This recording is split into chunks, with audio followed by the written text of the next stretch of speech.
Hello കൂട്ടുകാരെ, ഇന്ന് ഞാൻ നിങ്ങൾക്ക് പരിചയപ്പെടുത്താൻ പോകുന്നത് ഒരു അടിപൊളിയായിട്ടുള്ള ഒരു ഹെൽത്തി ഒരു വെജിറ്റബിൾ ഡിഷ് എങ്ങനെയാണ് ഉണ്ടാക്കുന്നത് എന്നുള്ളതാണ്.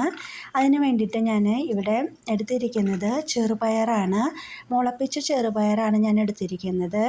അപ്പോൾ അത് നമുക്ക് എങ്ങനെയാണ് അത് വെച്ചിട്ട് നമുക്ക് ഹെൽത്തി ആയിട്ടുള്ളൊരു ഡിഷ് തയ്യാറാക്കുന്നതെന്ന് നോക്കാം.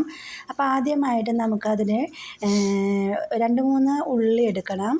പിന്നെ 2 വെളുത്തുള്ളി എടുക്കുക, കുറച്ച് കറിവേപ്പില എടുക്കുക. പിന്നെ അതെല്ലാം നമുക്ക് നന്നായി കഴുകി വൃത്തിയാക്കിയിട്ടൊന്ന് ചതച്ചെടുക്കാം. ചതച്ചെടുത്തതിന് ശേഷം നമുക്ക് ഒരു ചീനച്ചട്ടി അടുപ്പത്ത് വയ്ക്കുക. ചീനച്ചട്ടി നന്നായി ചൂടായി വരുന്ന സമയത്ത് നമുക്ക് അതിലോട്ട് അല്പം വെളിച്ചെണ്ണ ഒഴിച്ചു കൊടുക്കാം. അത് കഴിഞ്ഞ് വെളിച്ചെണ്ണയൊക്കെ നന്നായി ചൂടായിട്ട് വരുമ്പോൾ നമ്മൾ ചതച്ച് വെച്ചിട്ടുള്ള ചെറിയുള്ളിയും വെളുത്തുള്ളിയും കറിവേപ്പിലയൊക്കെ നമുക്ക് ഇതിലോട്ട് നന്നായിട്ട് ആഡ് ചെയ്ത് ഇളക്കി കൊടുക്കാം. ഇനി അത് നന്നായിട്ടൊന്ന് മൂത്ത് വരണം കേട്ടോ.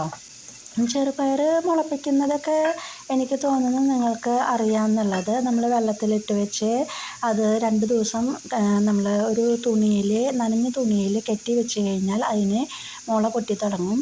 അങ്ങനെ വെച്ച് കഴിച്ച് കഴിഞ്ഞാൽ അത് വളരെ ഹെൽത്തി ആയിട്ടുള്ളൊരു ഡയറ്റാണ് കേട്ടോ. നമ്മൾ ഈ ബർഗർ, പിസ്സ എന്നൊക്കെ പറഞ്ഞ് നമ്മൾ മക്കൾക്കൊക്കെ ഉണ്ടാക്കി കൊടുക്കുന്നതിന് പകരമായിട്ട് ഇതുപോലെയുള്ള ഒരു ഹെൽത്തി ആയിട്ടുള്ള വെജിറ്റബിൾ നമ്മൾ തയ്യാറാക്കി കൊടുത്തു കഴിഞ്ഞാൽ നമുക്കൊരു സാറ്റിസ്ഫാക്ഷനാണ് അല്ലേ. നമ്മുടെ മക്കൾ അതുപോലെ നമ്മുടെ വീട്ടുകാർ നല്ല ഹെൽത്തി ആയിട്ടുള്ള ഫുഡ് കഴിക്കുക എന്ന് പറയുമ്പോൾ നമുക്ക് അതിൽ പരം സന്തോഷം വേറെ ഇല്ല അല്ലേ. അപ്പം നമുക്ക് ഇവിടെ ഉള്ളി വെളുത്തുള്ളിയൊക്കെ ഒന്ന് ചതച്ച് വെച്ചത് ചെറുതായി ഒന്ന് മൂത്ത് വന്ന് തുടങ്ങിയിട്ടുണ്ട്. ഇപ്പം അല്പം നന്നായി മൂത്ത് വന്നിട്ടുണ്ട്. ഇനി നമുക്ക് അതിലോട്ട് ഒരു 1/4 ടീസ്പൂണോളം മഞ്ഞൾപ്പൊടി ആഡ് ചെയ്ത് കൊടുക്കാം. മഞ്ഞൾപ്പൊടിയുടെ കാര്യം പിന്നെ നമുക്ക് പറയണ്ടല്ലോ, മഞ്ഞൾപ്പൊടി എല്ലാത്തിനും നല്ലതാണ്.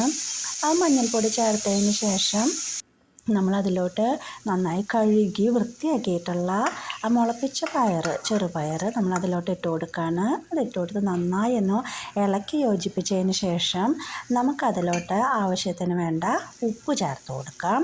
ഉപ്പൊക്കെ ചേർത്ത് നന്നായി മിക്സ് ചെയ്തതിന് ശേഷം നമ്മളതൊരു മൂടി വെച്ച് അടച്ച് വെച്ചിട്ട് നമ്മൾ വേവിച്ചെടുക്കാനാണ് കേട്ടോ. ആവിയിൽ നന്നായി ഒന്ന് വേവിച്ചെടുക്കുക. ഇപ്പോൾ ഒരുവിധം നന്നായി വെന്ത് വന്നിട്ടുണ്ട്, കണ്ടില്ലേ. തൊടുമ്പോൾ തന്നെ നന്നായി ഇങ്ങനെ പൊട്ടി വരുന്നുണ്ട്. നമ്മളത് വെള്ളത്തിലൊക്കെ ഇട്ട് നന്നായി കുതിർത്തിരിക്കുന്നതാണ്. അപ്പോൾ അതുകൊണ്ട് തന്നെ പെട്ടെന്ന് അത് വെന്ത് വന്നോളൂ. നമ്മൾ കുക്കറിലൊന്നിട്ട് അടിക്കേണ്ട ആവശ്യമൊന്നുമില്ല. ഇനി നമുക്ക് അതിലോട്ട് വേണ്ടിയിട്ടുള്ള ഒരു അരപ്പ്, അതായത് അത് തയ്യാറാക്കാൻ വേണ്ടിയിട്ട് നമ്മൾ അല്പം ഒരു പിടിയോളം നാളികേരവും അതുപോലെ തന്നെ ഒരു 2-3 പച്ചമുളകും കുറച്ച് കറിവേപ്പിലയും എടുക്കുക. അത് നന്നായി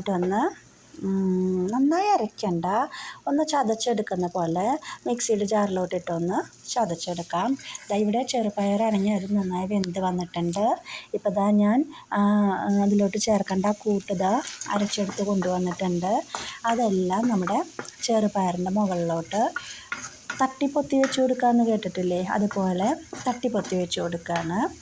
നമ്മളതൊന്ന് ഇളക്കിയെടുക്കാനൊന്നും നിൽക്കണ്ട. അതിന് മുകളിലോട്ടൊക്കെ ഒന്ന് ആക്കി വെച്ചതിന് ശേഷം വീണ്ടും നമുക്ക് കുറച്ച് നേരം കൂടി അത് ആവിയിലിട്ട് വേവിക്കാം. അപ്പോൾ ആ തേങ്ങയും പച്ചമുളകും എല്ലാം നമ്മുടെ പയറിൽ പിടിക്കും. കറിവേപ്പിലയൊക്കെ പിടിച്ച് കഴിഞ്ഞാൽ നല്ലൊരു സ്മെല്ലായിരിക്കും ഉണ്ടായിരിക്കുക കറിക്കൊക്കെ അല്ലേ. ഇപ്പോൾ അതൊക്കെ ഒരുവിധം വെന്ത് വന്നിട്ടുണ്ട്. അതിന് ശേഷം നമ്മളത് മൂടി തുറന്നിട്ട് നന്നായി ഒന്ന് ഇളക്കി യോജിപ്പിച്ചെടുക്കുകയാണ്. കണ്ടില്ലേ, ഇത്രയേ ഉള്ളൂ. വളരെ സിമ്പിളായിട്ടുള്ളതാണ് അല്ലേ.